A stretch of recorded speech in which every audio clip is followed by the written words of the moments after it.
Assalamualaikum warahmatullahi wabarakatuh. Nama saya Miftahul Ansori, saya dari jurusan Perbankan Syariah.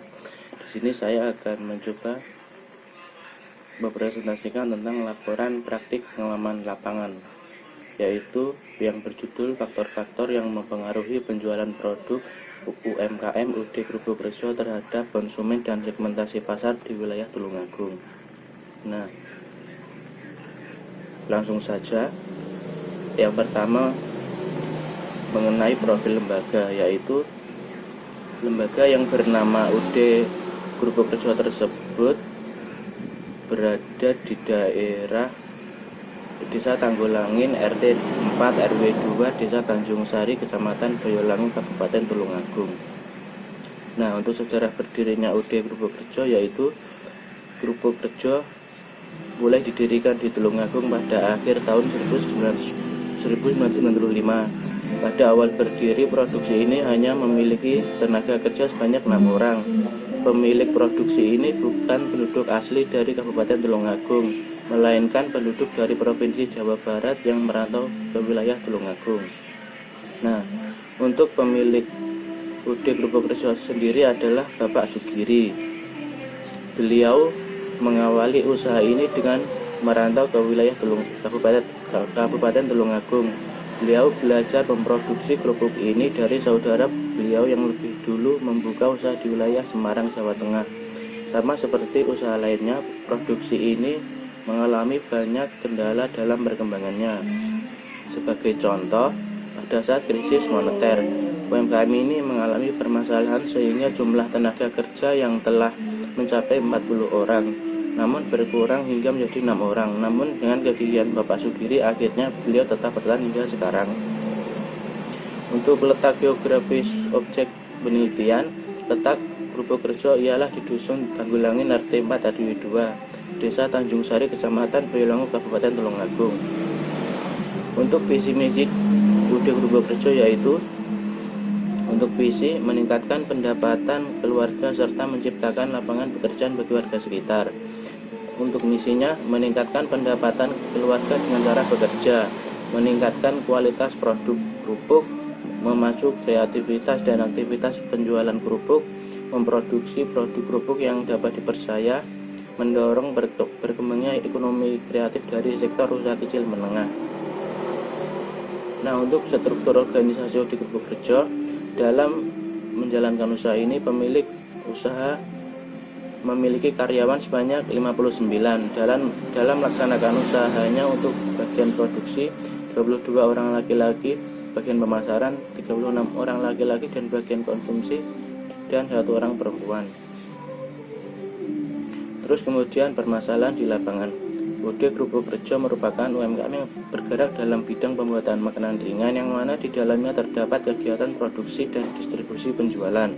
Dalam kegiatan penjualan pasti terdapat permasalahan yang ditemukan dan dihadapi selama praktik pengalaman lapangan adalah apa saja faktor-faktor yang mempengaruhi penjualan produk UMKM tersebut terhadap konsumen dan segmentasi pasar di wilayah Tulungagung, terlebih selama pandemi COVID-19 dan selama new normal diberlakukan oleh pemerintah. Nah, terus kemudian tanggapan dari pihak lembaga kepada mahasiswa PPL sangat baik. Pihak lembaga menyambut baik kedatangan serta membantu kami dalam melakukan apa yang diketahui tentang bagaimana UD Krupuk Rejo itu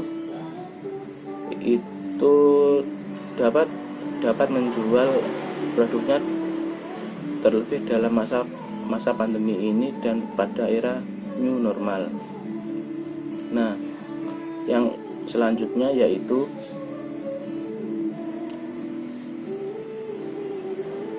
pembahasan dan analisis terhadap temuan studi. Yang pertama, penjualan.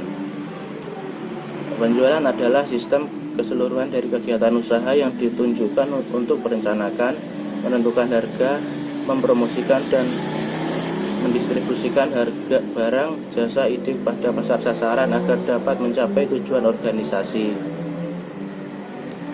Nah, terus kemudian untuk proses penjualan terdapat tahapan-tahapan, yaitu yang pertama persiapan sebelum penjualan, penentuan lokasi pembeli potensi, terus pendekatan pendahuluan, melakukan penjualan, pelayanan purna jual, dan yang terakhir penghantaran barang ke rumah. Yang kedua, faktor-faktor yang mempengaruhi penjualan, yaitu yang pertama kondisi dan kemampuan sosial, yang kedua kondisi pasar, yang ketiga modal, yang keempat kondisi organisasi UMKM, dan yang kelima faktor lain. Faktor lain seperti periklanan, peragaan, kampanye, dan pemberian hadiah.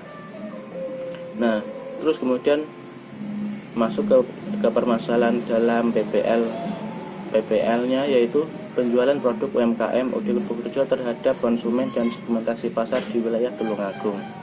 Pada penjualan kerupuk sebelum ada pandemi COVID-19, jika cuaca sedang bagus maka UMKM mampu memproduksi 60.000 kerupuk dalam satu hari dan menjualnya. Dibandingkan dengan sekarang, jika dulunya mampu memproduksi dan menjual sekitar 60.000 kerupuk, sekarang hanya bisa 40.000 kerupuk dalam setiap harinya. Dikarenakan adanya pandemi COVID-19 ini, UMKM memaksa untuk membuat sebuah keputusan yang sangat berpengaruh untuk UMKM ke depannya.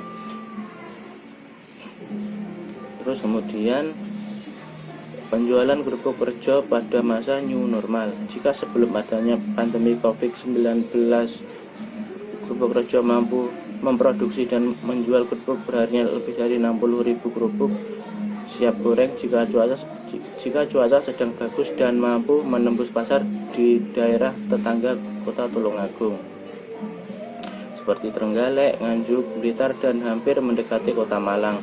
Dibandingkan dengan sekarang, masa new normal UMKM kerupuk kerja perharinya mampu memproduksi dan menjual lebih dari 40.000. Jika dibandingkan sebelum adanya pandemi COVID-19, kerupuk kerja mampu meraih omset sekitar 400 juta per bulan, dibandingkan yang sekarang kurang dari 400 juta. Dikarenakan harga produksi yang naik dan ada beberapa karyawan yang dipulangkan untuk memangkas biaya produksi dan gaji.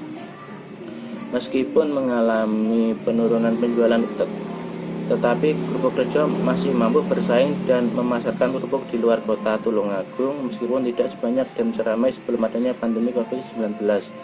Di era new normal ini, UMKM dituntut untuk memutar perekonomian UMKM agar perputaran uang UMKM tetap stabil. Kesulitan yang dialami sekarang yaitu harga bahan baku naik, tapi produk yang dihasilkan memiliki harga yang tetap, dan ada pengurangan karyawan yang dipulangkan ke asalnya masing-masing untuk memangkas biaya produksi dan gaji. UMKM perlu merencanakan strategi untuk menyambut masa new normal ini untuk mendongkrak dan meningkatkan produksinya. Penjualan kerupuk yang sekarang ini masih terlihat stabil karena banyak warung makan maupun restoran yang tetap menjadi konsumen kerupuk ini. Nah, sekian dari saya. Kurang lebihnya mohon maaf. Wassalamualaikum warahmatullahi wabarakatuh.